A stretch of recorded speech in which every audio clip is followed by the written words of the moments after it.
Magandang gabi mga ka-horror. Welcome sa Pinoy Horror Stories. Sa gabing ito, tatalakayin natin ang isang misteryong bumabalot sa dilim ng ating mga lalawigan. Kung gusto nyo pang makarinig ng mga kwentong katatakutan, huwag kalimutang mag-subscribe sa ating channel para sa inyong regular na dosis ng kilabot. Sa mga liblib na baryo, may matandang paniniwala tungkol sa mga prosesyong nagaganap tuwing hating gabi. Hindi ito prosesyon ng mga santo, kundi ng mga pumanaw. Ang prosesyon ng mga kaluluwa ay sinasabing pagtitipon ng mga ligaw na espiritong hindi pa matahimik.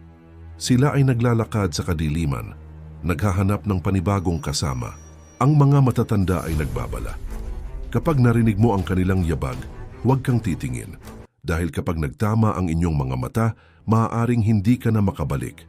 Dito nagsimula ang karanasan ni Rico.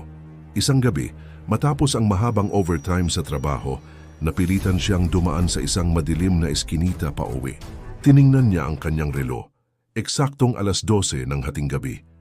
Biglang tumahimik ang paligid, pati ang mga kuliglig ay tila natakot humuni. Isang napakalamig na hangin ang umihip at kasunod nito ay ang mahinang tunog ng kampana na tila nanggagaling sa kailaliman ng lupa. Mula sa dulo ng kalsada, nakakita siya ng mga liwanag. Akala niya ay mga deboto, ngunit habang papalapit ang mga ito, napansin niyang kakaiba ang kanilang ayos.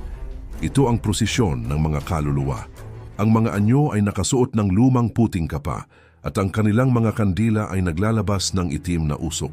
Dali-daling nagtago si Rico sa likod ng isang malaking puno.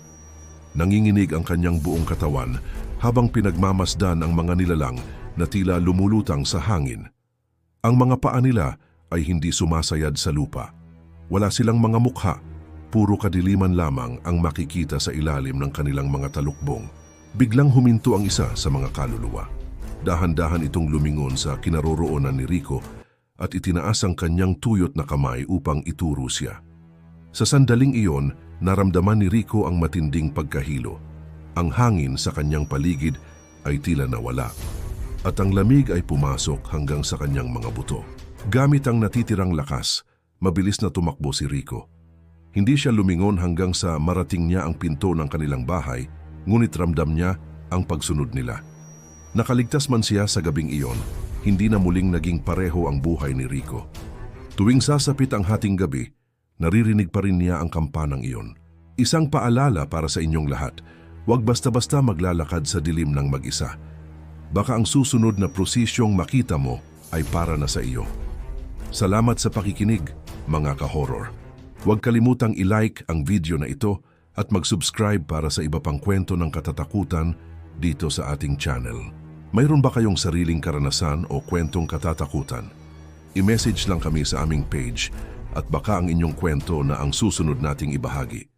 Hanggang sa susunod na gabing puno ng kilabot, manatiling gising at laging mag-ingat sa dilim. Paalam.